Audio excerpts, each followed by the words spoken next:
जय श्री श्याम साथियों, कैसे हैं आप सब। स्वागत है आपका एक बार फिर आपके अपने YouTube channel Shri Shyam classes. जी हाँ साथियों, लेवल फर्स्ट और सेकंड का जो मास्टर पेपर जारी हो चुका है, उस मास्टर पेपर के बाद में छात्रों के कमेंट आ रहे हैं कि सर हमारे इतने नंबर बन रहे हैं, क्या हम पास होंगे।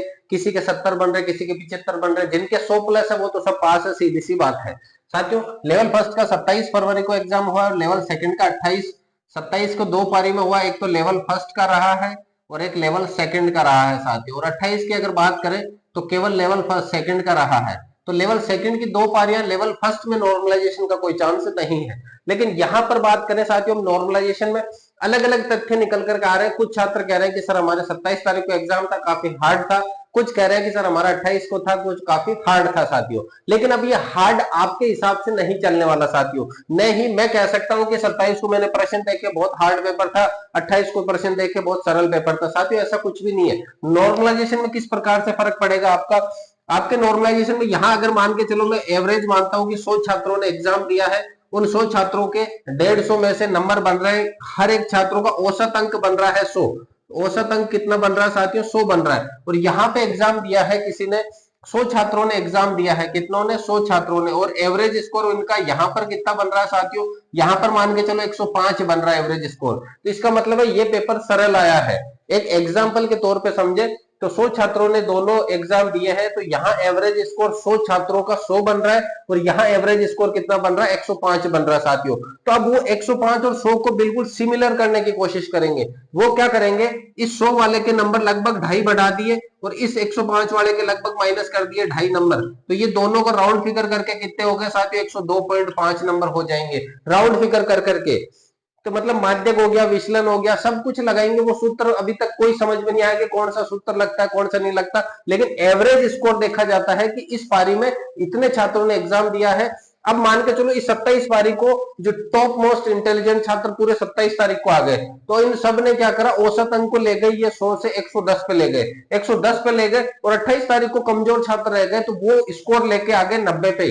अब 90 और 110 का तालमेल मिठाना थोड़ा मुश्किल होगा, तो वहां पर वो कोशिश करेंगे कि 90 और 100 के बीच के, 90 और 110 के बीच का अंक दिया जाए दोनों पारियों में। तो वो लगभग 110 वाले के मतलब कम करने की कोशिश करेंगे और 90 वाले की बढ़ाने की कोशिश करेंगे साथियों। अब रही बात नॉर्मलाइजेशन, तो होगा ही होगा, 100% होगा। कितने अंक बढ़ेंगे साथियों? साथियों अगर बात करें कितने अंक बढ़ जाएंगे, कितने अंकों की अगर बात करें साथियों, तो ज्यादा फेरबदल देखने को नहीं मिलेगा। एक तो वो होता ना कि पेपर बहुत मतलब इधर एक पेपर यहां था तो एक पेपर यहां था, ऐसा बिल्कुल भी नहीं है साथियों। दोनों पेपर बिल्कुल लेवल के थे।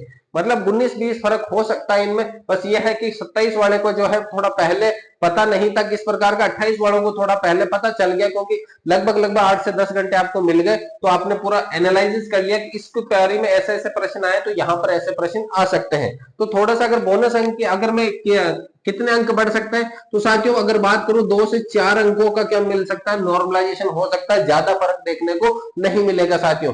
2 से 4, ज्यादा से ज्यादा 4 से ज्यादा तो किसी भी हालत में नहीं होगा नॉर्मलाइजेशन। और कम से कम 1 से 2 नंबर तक का। कम अंक वाले छात्र क्या करें, अभी उनकी भी बात करेंगे। कम वाला अंक को बोनस अंक कितने मिलेंगे साथियों? अब कुछ छात्र कह रहे हैं सर बोनस अंक मिलते कैसे हैं, तो साथियों मान के चलो 27 तारीख को शिफ्ट में 8वां प्रश्न जो है, 8वां प्रश्न हो गया और एक हो गया आपके 125वां प्रश्न। दो प्रश्न ऐसे निकले जिनको बोर्ड क्या कर रहा है, डिलीट कर रहा है, कि इनमें दो दो ऑप्शन रह गए, या फिर इनमें अगर मान के चलो बी ऑप्शन भी सही है, लेकिन ये ऐसा प्रश्न निकला है कि इसका ऑप्शन ही नहीं दिया हमने, तो हमारी गलती है। तो इस वजह से हम इस प्रश्न को क्या कर रहे हैं, डिलीट कर रहे हैं दोनों प्रश्नों को। 27 तारीख के मान के चलो, माना है, मैंने एग्जाम्पल दिया है कि 27 फरवरी को 8वां प्रश्न और 125वां प्रश्न डिलीट हो रहे हैं। अब ये जो दो अंक है, ये दो अंक सभी को क्या दे दिए जाएंगे, बोनस दे दिए जाएंगे। तो जिनके अभी 80 बन रहे हैं, उनके दो अंक बोनस मिलकर के 82 हो जाएंगे साथियों। और अगर मान के चले इसी प्रकार से 28 फरवरी को भी हो सकता है कुछ प्रश्न डिलीट होने की संभावना, लेकिन साथियों डिलीट होने की संभावना बहुत कम रहती है। एक से दो प्रश्न ऐसे मिलते हैं 150 में से जो डिलीट होने की संभावना रहती है। वो डिलीट हुए प्रश्न आपको बोनस के तौर पे अंक दिए जाते हैं साथियों। बोनस के तौर पे अंक की अगर बात करें तो एक प्रश्न या ज्यादा से ज्यादा दो प्रश्नों का फर्क पड़ सकता है, इससे ज्यादा नहीं होगा। क्योंकि जो हमने 150 प्रश्न देखे उनमें लगभग सभी प्रश्न सही है साथियों। तो बोनस अंक की बात करें तो बोनस अंक ऐसा हो सकता है कि एक ही प्रश्न में जो ऑप्शन सही होना चाहिए था वो नहीं हो, दूसरे ऑप्शन दे दियो, तो उसके तर्ज पर एक से दो प्रश्नों में बोनस मिल सकता है, या जो डिलीट हो सकते हैं, इससे ज्यादा नहीं है साथियों। अब है सबसे मेन, कम अंक वाले छात्र क्या करें। कम अंक वाले मतलब जिनके 70 नहीं बन पा रहे हैं। 70 से अगर मान के चलो 70 से ज्यादा है किसी के, तो वो थोड़ा सा धैर्य रखना है, अभी पेशेंस रखना है। आजकल में आपके आंसर की आ जाएगी, तब उसके फाइनल आंसर की देख करके फिर अपन निर्णय लेंगे। तो जिनके 70-75 प्लस में है साथियों, तो हो सकता है 5-7 नंबर का यहाँ की आंसर की में और उधर वाली आंसर की में जो ऑफिशियली आएगी उसमें फर्क देखने को मिलेगा 100%, 5 से 6 प्रश्नों का। तो वो प्रश्न क्या पता आपके सही हो।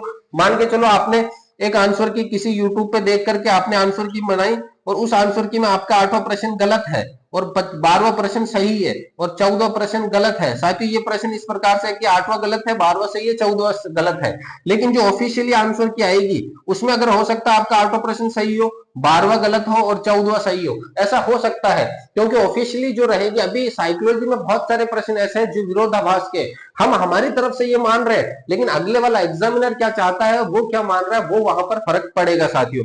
तो ऑफिशियली आने दीजिए। ऑफिशियली में 100% है कि कुछ जो प्रश्न आपने सही मान रखे हैं वो गलत होंगे और जो गलत मान रखे हैं वो सही होंगे, ऐसा फेरबदल देखने को मिलेगा। अब किस्मत आपके साथ में रही तो आपके गलत प्रश्न सही हो सकते हैं और किस्मत अगर खराब रही तो जो सही मान रखे हैं वो भी गलत हो सकते हैं साथियों। अब ये एक ऑफिशियली चेक भी किस प्रकार से करना है कि आपने अलग अलग 2 यूट्यूब से चेक करी, एक यूट्यूब में 8वां प्रश्न सही बता रहा है और एक यूट्यूब वाला 8वां प्रश्न गलत मान रहा है, तो आपने क्या करा, इस गलत वाले को काट दिया और सही मान के रख रहे हो। उस प्रकार से अगर 82 नंबर तक पहुंच रहे हो साथियों तो भी थोड़ा मुश्किल है। तो आपको क्या करना है, धैर्य बनाए रखना है। 70 से 75 नंबर वालों को थोड़ा सा धैर्य बनाए रखना है और कम नंबर वालों को क्या करना है साथियों, कम नंबर वालों को क्या करना है।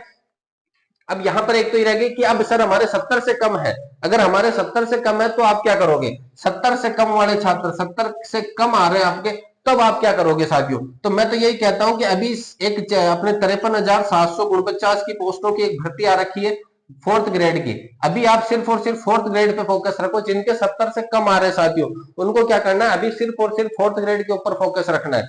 4th ग्रेड के ऊपर फोकस रखोगे तो उसके हिसाब से आप देख सकते हो साथियों, अपने यहां पर 4th ग्रेड वाली भर्ती 53,749 पदों पर है, इस पे फोकस रखो। और जैसे ही ये होती है भर्ती, इसके बाद रेट प्री वापस जब कब भी आएगा तो उसके अंदर वापस अपन लग जाएंगे। लेकिन अभी अगर आपके 70 से कम बन रहे हैं तो मौका नहीं गंवाना, हताश नहीं होना है, 4th ग्रेड की भर्ती की तैयारी में शुरू लग जाओ साथियों। तो साथियों ये थे अपने आज के कुछ प्रश्न। अब आपका कोई भी डाउट किसी भी प्रकार का है तो आप कमेंट कर सकते हैं बेझिझक, कमेंट के आपका हाथों हाथ जवाब दिया जाएगा साथियों। कोई भी किसी भी प्रकार का कमेंट हो तो आपका इन प्रश्नों से संबंधित तो आप कमेंट कीजिएगा, आपका जवाब हाथों हाथ दिया जाएगा साथियों। तो मिलते हैं अगली क्लास में, तब तक के लिए जय हिंद, वंदे मातरम।